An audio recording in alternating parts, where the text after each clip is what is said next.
We are live. We're live. Yes, we are live. Good morning, everybody, or evening, or middle of the night, wherever you are. Um, we're happy to be here with our second Google Hangout. And today we have Hal Grossman with us, who is an associate professor of violin at the University of Oklahoma. He has also taught at the Interlochen Arts Academy, as well as at the National High School Institute of Music here at Northwestern in the summer when we had that here, and then that's where I met him. He is going to be talking, he's the creator of the Grossman Method, and he's going to be talking about that and explaining what it is, and it has to do with kinesthetic awareness in violin and viola playing and teaching. So we're very happy to have him. And as well as, and now Henry has just joined us, as well as our team. So I am going to hand this over to Hal. So he's going to talk to us, and then you can write in your questions, and he will answer and demonstrate, and hopefully we'll get to do some of these body stretches and everything as well. Yeah. And then save your questions about maybe the past three. If you have any questions about the past weeks, you can save those for the last 15 minutes, and we'll answer those questions as they come up. Okay, so I'm going to turn it over to Hal Grossman. Hey, Stacia, thanks for having me. I'm really excited to be here and talk to you about the Grossman Method. So like as you mentioned, the Grossman Method is an applied lesson structure that involves kinesthetic awareness into violin and viola training that helps to alleviate stress, reduce anxiety, and prevent injury. So violinists and violists in the method learn how to recognize muscle tension as it can creep into their playing, and then it's a course of study that helps to recognize when that happens and to alleviate it before it turns into something big and ugly and something we can't control. So the way that this whole thing got started was I used to have students that would come to my studio already in pain with injuries or carpal tunnel or just overuse syndromes. And so I started doing some stretches and just little 1 or 2 minute things that we could do in the lessons that seemed to help them right away. And it seemed to have immediate effects. And so over time, I kind of built up a stockpile of these, and it turned into a workshop that we used to do in studio class, just like a stretch class, actually. And then that turned into a workshop that I'm going to take you guys through a little bit later, which is called No Pain, All Gain, a healthy way to play and stretch for you and your students.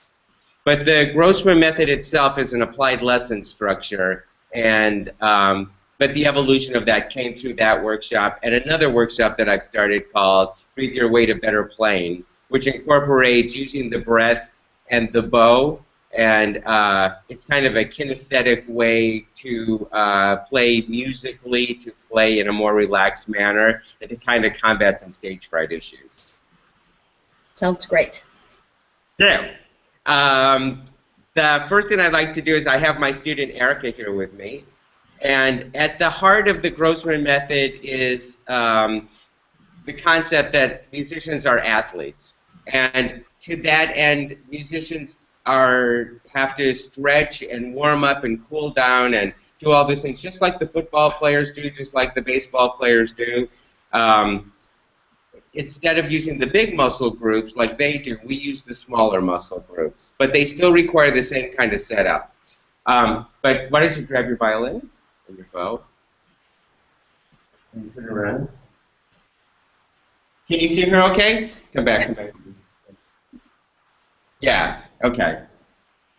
So the basis of this is kind of what you teach is so great, and that is that the teacher needs to be very much aware of the relationship of the head and the shoulder and the positioning of the violin. And so as you can see here with Erica, this is what happens. We start to shorten this part of our neck and lengthen this part of our neck. We hike up this shoulder and then we start to round this part of the back.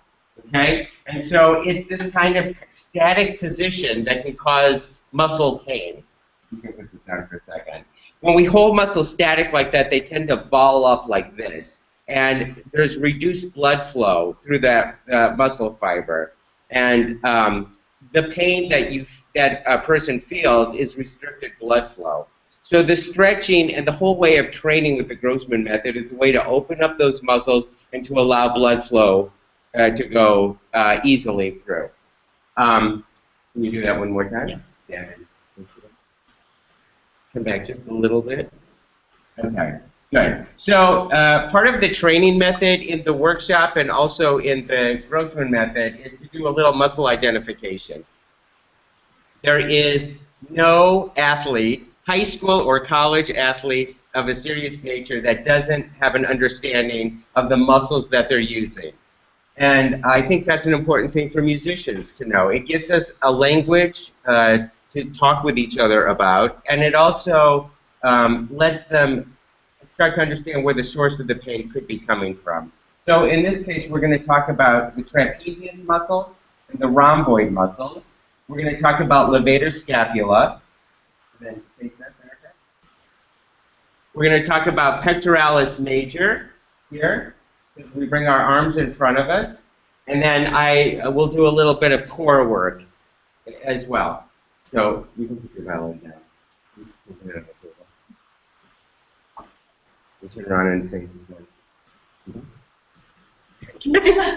Okay, good. All right. So Erica is a graduate student here at OU, and she came here because she was having some physical pain and some issues in her playing, and we've been working pretty hard on this. So actually already Erica looks better, but she very much was hiking up her shoulder and was feeling a lot of levator pain, pain from the levator scapula here, and then just sort of this whole shoulder area, this whole shoulder area girdle was giving her trouble. And those are the kinds of things that we need to be aware of. So, okay. So, you want to do some stretches that we do in the No Pain All Gain workshop? Yes. Yeah, that sounds great. So we'll do some stretches, and then people can start writing in with their questions they might have for you. I would think this is a big hot topic. So yes, that sounds great. Okay. So in the workshop, and I should mention that really that's how the teaching method got started. The applied lesson structure got started through those two workshops. We're in the No Pain All Gain. One thing that we do is we talk about muscle identification. We just do a little anatomy, and then a little biomechanics, how those muscles work, and then we get into some pre and post stretching and warm-ups, and we also do a little breath work. So, but we're not going to do that part yet. So we're just going to do the stretching thing. So if anyone wants to join us in this, I just need to put out there that you need to monitor your body, that this is not an exercise course, that these are just things that kind of help alleviate some issues that you may or may not be having. If we're doing something that doesn't feel comfortable to you, then you probably shouldn't do it right now. And like with any kind of exercise routine, you should always check with your doctor before doing anything. So, should we stand or sit? You should stand. It's more fun. Okay. Yeah. Can you see us both okay? Uh-huh. Okay. So one thing I'm going to take you through is something that I do with most of my students, and I feel like it always has great benefit, and it's something that I call airplane hanger. Okay? And I have these ridiculous names for everything, but it's sort of fun. So airplane hanger, you just bring your arms up overhead, and then you come down in a slow and controlled manner. You can come up just as fast as you like, but you want to come down in a slow and controlled manner. If you feel like you're raising your shoulders excessively when you bring your arms up overhead, it might be more comfortable for you to make a Y or a V at the top of the motion. And if you're hearing any popping or clicking in your shoulders while you're doing this, that means that airplane hanger is like a really good thing for you to do. This is warming up that whole shoulder area, it's bringing blood flow to everything, and it might be opening up some of the tight muscle fibers like that. Do you guys hear any popping or clicking in your shoulders when you were doing this? No, not me. You did? I did. Stacia, what did you say? I said no. That's because you're very healthy. I hear mine too. I've gone back to yoga. I know, that's right. That's right. And actually, I'm sort of glad you brought that up. This is not a yoga thing. It did come from my studies with yoga, and I am a certified yoga teacher. But between that and my biomechanics and anatomy studies, and I did do a little Feldenkrais study and Alexander technique. So this is kind of a confluence of a bunch of different styles. But specifically, it's because of a concern that I saw with my students. From 13 years old on up. So, okay, so airplane hanger, I probably do airplane hanger every day, and I probably do it with most of my students because it's a great stress reliever. Let's do bear hug. Bear hug is going to open up. Can you turn around? Bear hug, come back. Bear hug is going to open up the rhomboid muscles, which is the muscle group that goes between the shoulder blades, and the trapezius muscles here.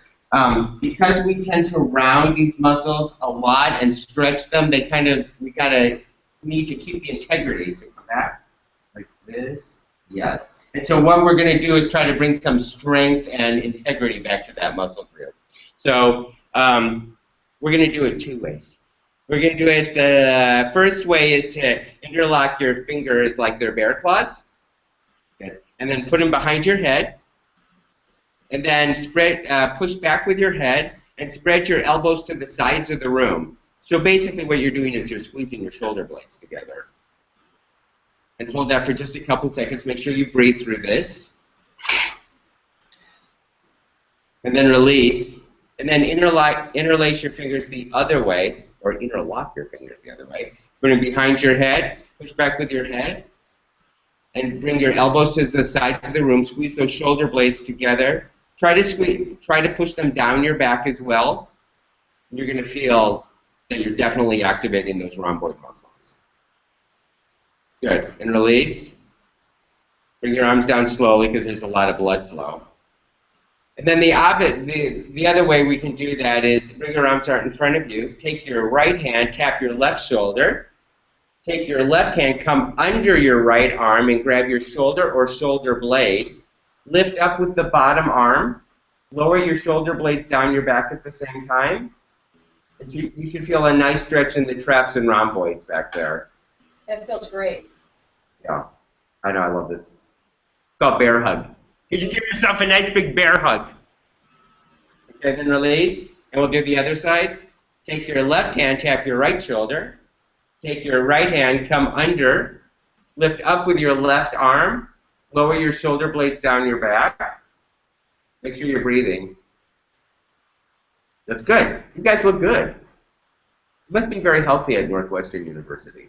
And then release your arms, bring them down slowly. You should definitely be feeling some warmth in your shoulder areas right now. Yeah, it's good. Good. Okay. I'm not going to really tell you what it's called. And then we're going to do... Oh, yeah. Every time I do this, everyone always asks me for, like, they feel pain in their forearms and all that. So the forearms, we have extenders and flexors in our arms, and this is the eye of the elbow. And so let me show you a nice way to do this. Take your right hand out in front of you, take your left hand, and put it sort of on the part closer to your wrist. Don't pull on your wrist, and don't pull on your fingers. And then take the eye of your elbow and rotate it up to the ceiling. And you should feel a nice stretch here. You can move the arm up or down, left or right. You might feel it in a different place. That's good. And let's do the other side just because we have to be balanced. So take the left hand out and down. Make the eye of the elbow go up to the ceiling. And again, you can go up or down, left or right. Just find the spot that you go, ah, that's good. Mm-hmm. And then you'll know. Release. And then we have to do the other side. Take your right hand out in front of you. Take your left hand at the palm of your right hand. Leave your thumb free. Your thumb has a different function than your other fingers. So again, bring the eye of your elbow up to the ceiling. And again, you can go up or down, left or right, wherever it feels. Sometimes people feel this in their pinky. Sometimes people just feel it on this part of their hand, whatever. And then we'll do the other side. I once gave this no pain, all day workshop to a conductor workshop for a bunch of conductors, and they had like huge forearm and hand issues. I was like completely surprised about that. Yeah, good. And release. And let me show you another one that a lot of people do. Let me just tweak it for you a little bit. So we're going to work on the triceps and a little bit more of the shoulders. Take your right hand and touch the nape of your neck. You can do it with me. And then take your left hand and grab your elbow and push back with your head. So a lot of people bring the elbow very close to their ear.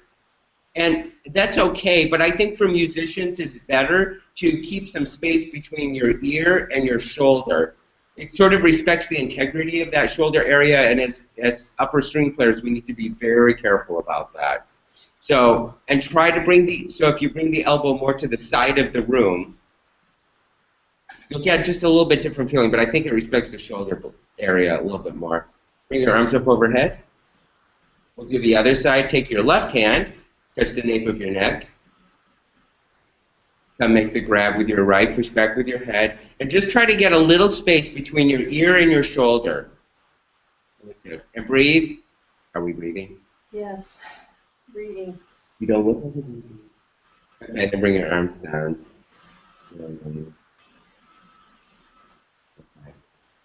And then we're going to do the chest, right? Yeah. Okay, so and then we'll just do one chest thingamajiggy. So interlace your fingers behind you. Can you see that?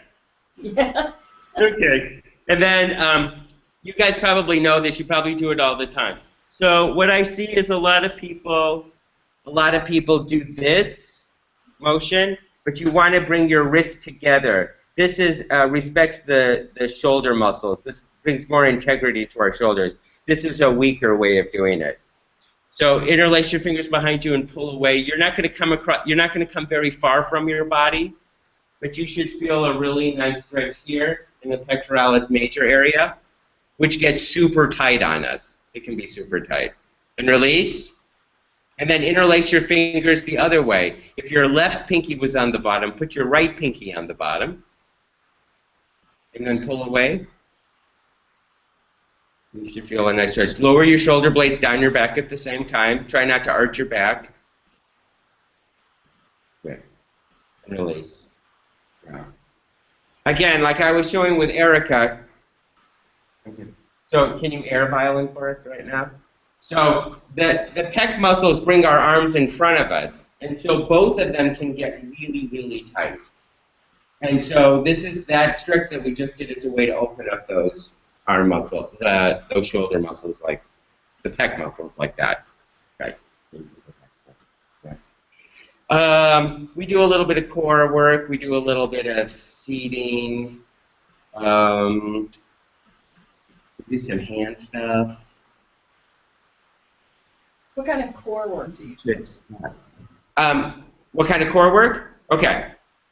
Well, I have learned that because there's so much activity up here when we're playing all the time, that you actually have to have a pretty strong core. You know, the muscles around your obliques and abdominal muscles you have to be strong enough. Probably a lot of you guys have seen students that when they play, they arch their back like this, they round their shoulders. it's because they're not lifting up here with the core. And as I was showing you with Erica, the thing is when you collapse your stomach like that and round your back, it can cause a lot of pain in this upper body area.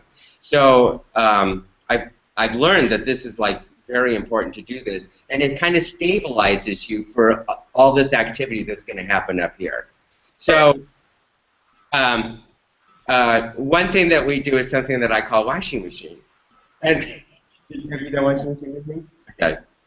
Washing machine works the internal and external oblique muscles. And so the purpose of, I can do this with you. The purpose of the oblique muscles is to bend to the left and to the right, and bend forward and back, and twist to the left and twist to the right. That's what the oblique muscles do. So when we're stabilizing this, this can get really tight. So washing machine is spreading your legs a little wider than hip distance apart, and if you put a slight bend into your knees, if you take your arms and tuck them into your sides, you're just going to start rotating left to right, but you want to keep your lower body as stationary as possible. If this feels pretty easy and relaxed to you, you can take your arms and bring them parallel to the floor, and you'll get a wider rotation. And if that feels really easy and comfortable for you, you can straight arm it, and you'll get an even wider rotation on either side. If you try to do 8 to 10 rotations on each side, to get a nice loosening up of those oblique muscles. And release. But especially with high school students, and even like freshmen in college or something like that, I mean, I think it's sort of a problem, or it's a little bit of a problem right now, where we don't support ourselves as much as we need to when you play the violin or the viola, or really any string instrument. I mean, it is an athletic endeavor, and we need to treat it that way so that we can be healthy and aligned throughout our careers. So that's why I do that one. And then all these stretches are on my website. I think everything we did is on my website at thegrossmanmethod.com, and you can see the little video snippets. Perfect. Yeah. Good. Okay. Why don't we take a moment to see if there's questions? Okay. People are asking. Okay, who wants to start? I can start. Okay. One of the questions is, Hal, would you say the Alexander technique has greatly assisted your playing and teaching? I think that the Alexander technique is fantastic. I think that it really helps body alignment. I studied Alexander technique in terms of what it had to offer with regards to where I was going with the applied lesson structure. So I think that Alexander technique is a great thing and very beneficial. And I use some of that alignment into doing the course of study with the Grossman Method. And next. I have a question here asking for a specific exercise to assist with loosening up the arm for vibrato. This individual is in their 40s and finds vibrato on the D and G strings more difficult, and they feel pain and restrictions in their arm and shoulder. Okay, so this is a really good question. Assuming that there is no foundational setup problems with a person, the workshop is designed to open up tight muscles, okay? But it's assumed that you have proper alignment in your setup. So it sounds to me like there might potentially be a problem with that person's setup that's restricting the ability to vibrate. That's more like a one-on-one kind of situation. But anything that we've done, like airplane hanger, just to open up that shoulder area, airplane hanger is like a great thing. The bear hug thing is great. I've got a couple other ones. Yeah, usually you want to make sure that the gross muscle, the larger muscles are relaxed. You have to look at the bigger picture. Right. I have one adult student, and I think he's in his early 60s, and he has posture issues, and he's very tight, and he has a hard time bringing his arm under, plays the viola, for the lower strings, and even for the upper strings. And I forever was saying, you need to stretch, you need to go to yoga, you need to, you know, because these things are, you can't, there were many things he couldn't do. Anyway, he ended up going to a physical therapist. He walked in, and his, you know, and I hadn't seen him for a while, and his whole posture was different. He was able to stand up. So physical therapy helped him a lot. They gave him all kinds of exercises to do that helped as well. So that might be something. I would probably go to your site, Hal Grossman Method, and try those exercises and see if they help you as well. Right. This is good. I just want to be clear about it, that the Grossman Method is an applied lesson structure. It's bringing in a student on a one-to-one basis over a long period of time and taking them through etudes, Kreutzer, Rode, Fiorillo, Gavinier, Tchaikovsky Concerto, Sibelius Concerto. It's all a training thing, but within it there's a somatic understanding and a learning of that while they're learning advanced technique. The workshop deals with tight muscles and all that, but they are, you know, they're related, but they're separate. Okay. I know. Good. Next question. There's a question from a violist. It's a little bit difficult without seeing the person one-on-one, but so this is a violist who plays on a center chin rest without a shoulder rest and has a knot in her right shoulder. So do you have some ideas about what might be, I mean, I feel like that's a popular place to have a knot. So what are your thoughts on how to deal with that? Yeah, it's a super popular place to have a knot.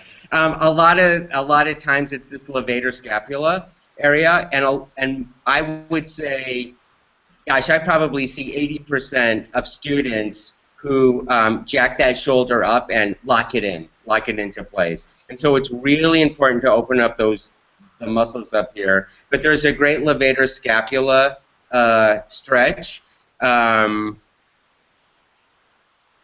which I have to do sitting down, but I'll just explain to you. If you're stretching the left side of your levator scapula, this area, let me just point out the purpose of the levator scapula is to raise and lower your shoulders. Okay, so lots of people have levator scapula issues. Secretaries, people that work at the computer a lot, people who get nervous. I mean, it's kind of a fight or flight reaction. So if you stretch the levator scapula, if you sit in your chair and if you're stretching the left side, you take your left hand and you grab the bottom of the chair, the seat part of the chair, and you lean over to the right, bring your right ear to your right shoulder, and make sure that the left shoulder is actually angled back a little bit. And you should feel a really beautiful stretch here. It might radiate down to your arm as well, but that's just where it's tight. And then you do both sides. And next to airplane hanger, I probably do this levator scapula stretch a lot with my students. So that would be something to try. Again, before you start any of these things, you have to make sure that there's no, inherent physical problem with the person. They should check with their doctor and all that. But if it's just something that kind of rears its ugly head every now and again, you can gently try a stretch like that. It'll help you open up those knots. Next question. One of the students said that her Alexander technique teacher said her paraspinous is the source of her discomfort, and she was wondering, is there any exercise that can help with that? I didn't hear the first part of the question, sorry. Oh, sorry. The student asked, is there any exercise that can help with discomfort in, it's called paraspinous? The peristenesis. Oh, sorry, peristenesis on the body. Muscle. Yeah. And is there any exercise to help with that? Yeah.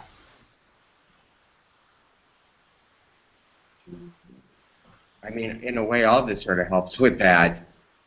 What did the Alexander teacher recommend? She didn't say anything. She just said my teacher said that's the source. and she was wondering for like suggestion from you.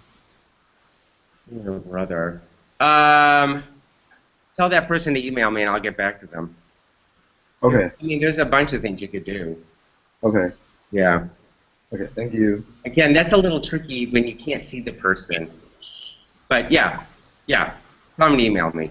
Okay. Thank you. Or is it this peristinus? Okay, next question. It says, do you have a preference for your students to use shoulder rests versus sponges? Do you recommend one over the other for students with tension problems? We talked about this with Stacia, but what's your view? Something clicked on right in the middle of that sentence. Can you say it to me one more time? Sure. We talked about this with Stacia, but this question is geared towards you. Yeah. Do you have a preference with your students to use shoulder rests versus sponges? Do you recommend one over the other for students with many tension problems? This is a hot topic, and I saw your podcast, your webcast last time. So I know that it is. For me, I think it has to do with the relationship of the head and the shoulder and the instrument, and that's how I have always addressed that issue. If some students have super sloping shoulders and that they need a little support. In fact, Erica over here has been experimenting with chin rest and shoulder rest, different sizes to sort of help alleviate some of those issues. So the answer to that question is that I always look at the alignment of those three things before I make a decision like that. I have found good sponges and I have found good shoulder rests, and I also have students with really long necks that don't need anything. I think it's all about whether you can do that balance or not. So. Stacia, what do you think about that? You don't like them. Huh? You don't like them, shoulder rests. Yeah, you know what? For some people, they work. You know, Yeah. like I said, I have a couple of kids that it's the only thing that's worked for them. But I think the majority of the people can find other things that just don't lock into place. Right, right. And that's a really good point, because that's part of what we watch for, is that students can sometimes, they clamp this thing down. They clamp the violin into their jaw, between their jaw and their shoulder. It's like a vice or something like that, and you don't want that vice. You want a little flexibility there, you know? Yes. Okay, good. Next question. I have a question. Someone is asking if you have any experience with sharp pain in the fingertips when pressing the strings. This is so interesting. No, I don't have any experience with that my own self, but I know that people have that. You know, I think when that happens to people that they should go to their doctor first, because sometimes it can be, like Raynaud's can do that, the Raynaud's disease, where you kind of have restricted blood flow there. But I have heard about this with people that don't have that. I think sometimes that comes from super tight shoulders and arms. And so when I see that, first of all, I send my students to a doctor. I've rarely seen it, like with my own students, but I would send them to a doctor, number one. And then the next thing is, if everything comes out clean and bill of health, then I start doing stuff to open up the shoulder area. The shoulder area can just kill us. I mean, we can really lock in all sorts of weird positions that way. I wonder if pressing too hard would cause any of that. Sometimes it does. We had a student here who he had some calluses on his fingertips. Yeah. And he thought it'd be a good idea to peel them off. Ugh. What? And then, yeah, right. And then he couldn't play for a few months because he had incredible pain. Oh my gosh. He learned a little lesson about that, but Yeah, apparently. yeah.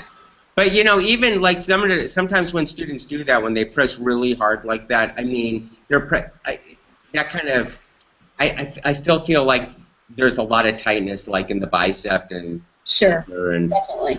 you know, yeah. It's all connected, so it's not just like this is going to be tight. It's going to be all through. Right. Right. And on the other side as well. And I think well, the reason I actually started this the applied lesson structure this way is because I feel like violin teachers, not all, but a lot of violin teachers have in the past just dealt with the small muscle movement in their fingers. But I think with what I do is I try to open it up to the big muscle groups and go from the big muscle groups down to the small muscle groups. Yeah. Good. Next question. That was actually part of the next question. Especially with our little students, it's hard to get them to activate the release of the hand because our hands are built to squeeze. So do you have anything in particular that you would recommend to release tension in those smaller muscle groups, or would you recommend going through this sequence of exercises first? Okay, well, the first thing that I want to say is the whole method and the workshops and stuff are for 13 years old on up. So I am not very experienced with below that age group. You guys are the experts on that kind of thing. Mm-hmm. Well, I know that, like with us, we make sure we're always swinging and tapping and, you know, shaking our head and all that, making sure that their body is loose. But then whenever we release a finger, we make sure that the only finger that has any pressure in it is the one that's down, and it's just enough to make the sound.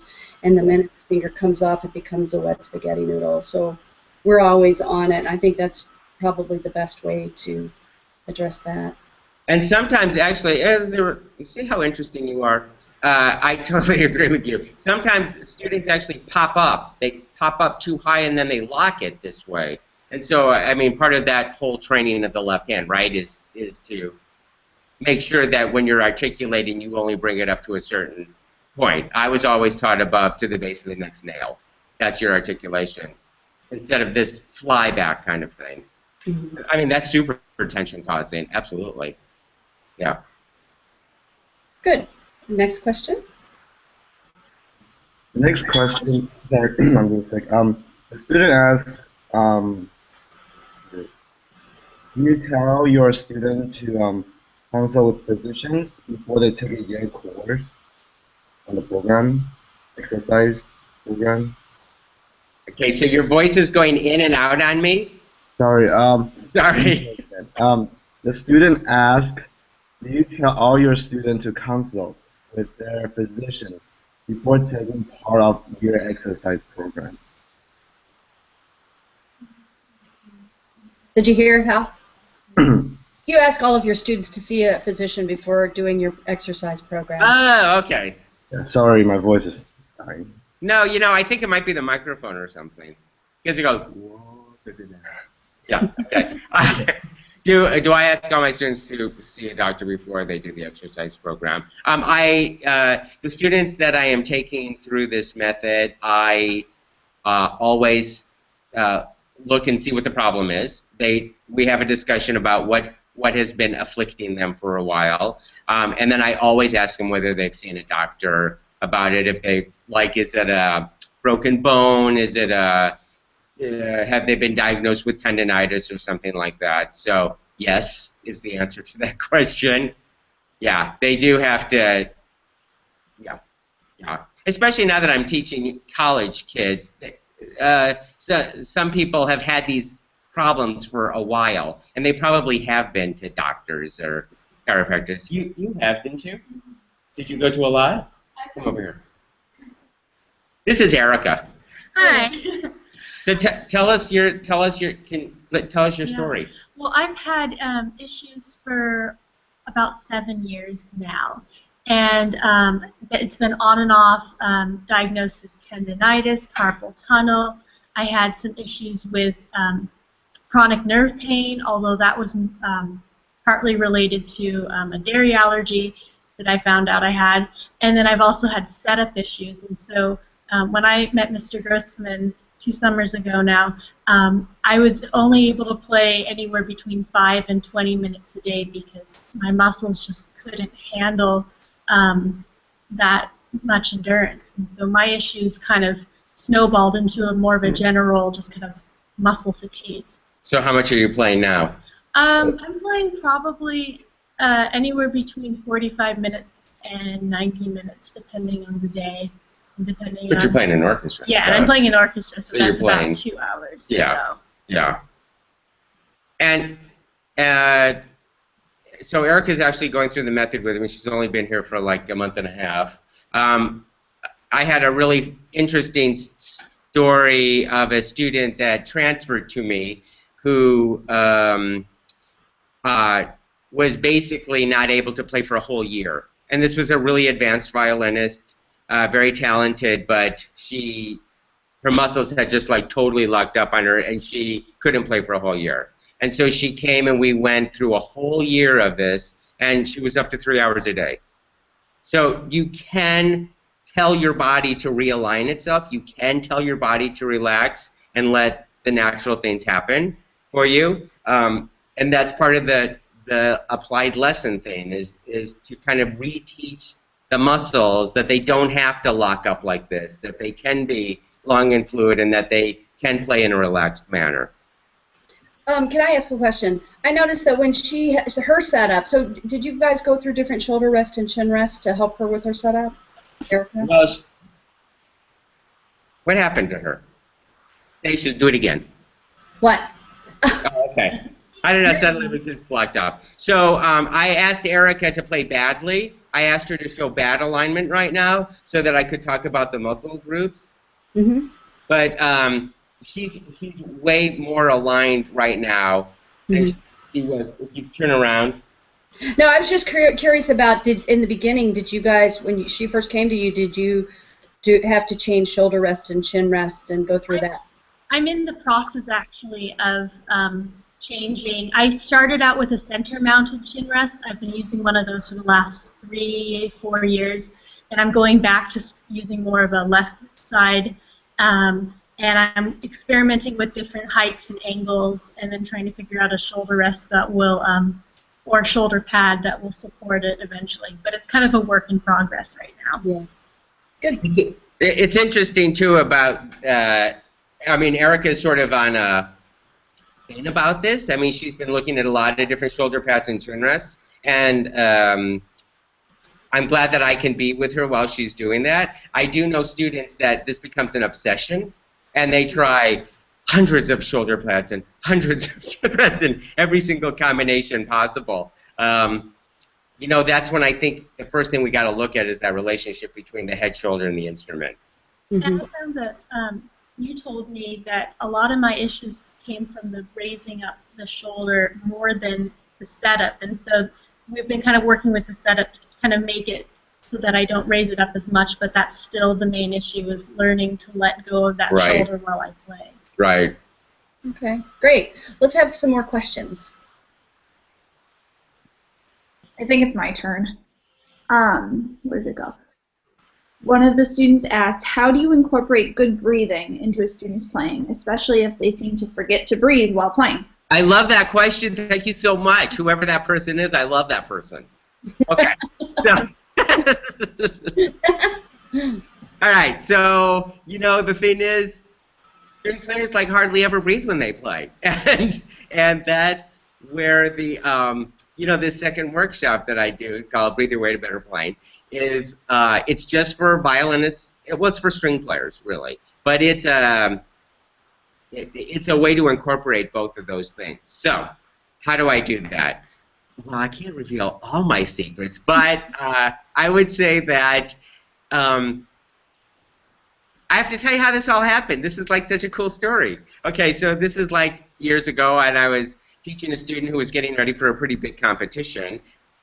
Terrific violinist, kind of nervous. She played her program through and almost like collapsed after she played because she didn't breathe once in 30 minutes. Not once, and she got really lightheaded, and I know you guys think like, oh, come on, how could that be possible? Oh yeah, it's possible. It's this really shallow breathing thing, or it's no breathing at all. And so that is definitely part of the lesson structure. I would say a fast fix on that is to incorporate some breath with the bow. I think you can incorporate those two things together. And if a student is very tight and can't manage that, you can put breath marks in the music where the phrasing would be natural. I think it has to go along with the phrasing. But just put a little comma or something so they go, and then they can do that. Yeah. But it's super important to get that moving as soon as possible, I think. Even with little kids, I think. Yeah, I talk a lot about the bow is our air. It's like if we were a singer. I also sing, so I talk about breath a lot. Yeah. Good. It's a good question. It's a great question. Yeah. For older kids, also I had found, like in a performance situation, if they're tight and jittery and all that, if they kind of make some guttural sound with their throats, I think Dorothy DeLay actually was an advocate of this. Especially if you hear old recordings, you always hear like pianists and stuff moaning while they're playing that. But if you do a little bit of that, it can actually release a lot of tension in this upper body thing. But I think for little kids, I don't know how old that person was or who they were addressing, what age group, but yeah, it's got to be done as early as possible. Good. Next question. Someone is asking about if there are any specific series of practices or stretches for finger muscles. They feel pain in the second joint of their index finger. That's interesting. So, yes. I mean, I think that there's just some nice, again, assuming that everything is okay. There are some stretches for the hands. One basic thing is to spread your fingers really wide and get as much distance between your thumb and pinky as possible, and then release, and stretch, and release, and stretch, and release. And then, kind of like what I did when we did this behind the head, if you take your fingertips, you can bring your fingers down to the base of your palm, like this, and up, and down, and again, leave your thumb out of it, and then take your fingertips and come down right to the base, like that. Those are also really good things to do. Boy, but I wonder about people that spend a lot of time on their computer, moving the mouse around like this. It can, right? Yeah, I know. And this is super interesting, but now there's this new thing that chiropractors talk about called forward head syndrome. And forward head syndrome is when you bring your head forward like this because people are walking and texting all the time. Yeah. So here's the deal. The thing is, as violinists and violists, we already have forward head syndrome. We already have a little forward head syndrome. So you've got to, this walking and texting thing. I mean, if you're going to do it, if you have to do it, do some of these stretches for the neck. That whole thing with the neck. Or the levator scapula thing. So, yeah. Okay, good. Next question. There's a question from a violist who plays on a pretty large viola, and she gets regular, I think she's talking about chiropractic adjustments. She's talking about the ribs under her left scapula. She says she needs these adjustments once every 1 or 2 weeks. So I was wondering if you could talk about what might be going on there, and then also some advice on how you feel about chiropractors, how they can be beneficial for musicians, and any cautionary words there. This is a big problem. It's a great question. It's a big problem. Again, from my work, I find that people don't have enough, that they have to really think about their core and lifting up here so that there is support. There's enough support down here so that this can stay really active. And I think violas often have a tendency to let this down and maybe bend over to that side that they're holding the viola. I mean, that can be super tiny. Plus, their spine is going like this, right? So all of this is based on, proper spinal alignment, and it's a question of lifting up and making, sometimes people talk about having a little space in the armpit, but really it's just a question of lifting up. But I think the bigger deal is to get the core strong enough to be able to support that. It's really hard to do this without seeing these people, but, I'm just saying. How do you feel about chiropractic? Well, chiropractors are great. I mean, massage therapists are great. It's all great, whatever works for you. I mean, those people can be experts. I mean, there's good chiropractors and less good chiropractors. I mean, one thing that I have found is that if you can find someone that is sensitive to musicians' needs, I think it makes a huge difference. But I think whatever works for people, go for it. Whatever helps, go. Yeah. Okay, good. Next question. Okay. This person is asking about lower back pain. They asked if they should sit, or maybe you know of exercises that would help with the lower back, or what could be causing it. When they're sitting? No, in general, lower back pain and sitting instead of standing. Oh, I see. I see. Well, in the workshop, we talk about how to sit properly. Like for people that are playing chamber music or playing an orchestra. And we talk about, for those people that are sitting, to make sure that you're sitting on your sits bones. I talk a little bit about the pelvis, what the pelvis looks like, and where those sits bones are, because you want to get on your sits bones to have proper spinal alignment. The proper spinal alignment with a firm foundation in your core can alleviate a lot of back issues. I've always been an advocate of practicing standing up. I think it's better. But again, it's kind of like what we were talking about earlier. I think that you've got to support yourself here in this core area. I have to say that over the last decade and a half, I've seen more people that are weak in that area playing. I don't know. I think it's an important thing that we have to think about all the time. But oftentimes, that's where the lower back pain can come. And the middle back pain can come, too. It's this rounding of the back thing. So, you know. Next question. The next question is, are there any other teachers of the Grossman Method applied lessons or workshops in various locations? Not yet, but there will be. Oh, yes, there will be. Actually, you guys are the very first people that we're even talking about the method itself. I'm about to write it down, and then next summer it's going to be the first teacher training thing. So, yeah. And right now I'm the only one doing the workshops, but I hope that will... I hope that I can farm this out to people like Erica and stuff like that so that I can live in my fabulous house in Hawaii.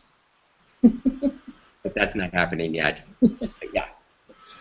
Okay, next question. There's a question about expressive movements while playing. So there's someone who says that their students tend to be a little bit frozen or stiff. So what are your thoughts about that? You know that I'm a Milton student, so there are differences between being stiff and being economical, but how do you feel about expressive movements while playing? I like that, Caroline. Yes, I do know that. Okay. Boy, let's see. Stiff. Well, you know, I think that there's like a plumb line while a person is playing, and you can move around that plumb line. This must be like a little person that's being like a straight soldier or something like that. That was how I took it. Someone who's just really stuck and still. Yeah. I mean, I feel like I would have to see that person. I would have to see that to really address that. Yeah. Usually what I hear about is the other problem, where kids are like flying all over the place when they're playing. And that can be very disruptive to what's happening in their violin playing, actually, because they're throwing off their whole balance up here. If they can keep their balance up here and they want to do that, well, you know, whatever, but yeah. But I don't know. I mean, a stiff person, I don't know, I'd have to see the kid. Yeah. Okay, next question. Okay, this is going back to the breath question. Someone asked if you could demonstrate a breath and bow activity you would do. Okay. Yes, we're standing up. Okay, so at the very heart, at the very base of that workshop is the concept of, and Erica hasn't done this with me, so she's on the instrument. Okay, so you guys, in the old days, when bows were arced like that, they were naturally heavy at the frog, and then they were lighter at the tip, and so the sound naturally dissipated, right? So then we got this guy Tort, and he made this bow that would sustain the sound. And we spent so much of our time learning how to sustain the sound. But in the old days, like when Bach wrote his solo works and all that, he did this on an arced bow. So go ahead and pull down bow and just let it sound dissipate. That's what was happening. So when I start this workshop, we inhale and then exhale on the way down, and then exhale. Now start your inhale, and now exhale, dissipate, inhale, exhale. Okay. And so, very nice. And so what we do with that is that we talk a little bit about how a person breathes, what's happening physiologically here. You'll notice that Erica's chest rises and falls, and we can use that to help this motion right here. That's like, you can relax now. That's step one of that process. And then we go through some breathing exercises where you can control your breath. You can make your exhales long or short, your inhales long or short, and you know, after 30 minutes of doing this, then I would have Erica stand up and play the beginning of the Sibelius Violin Concerto, something that's long and lyrical, and we learn how to infuse the breath work with that to make the phrase spin and to make kind of a more cohesive thing.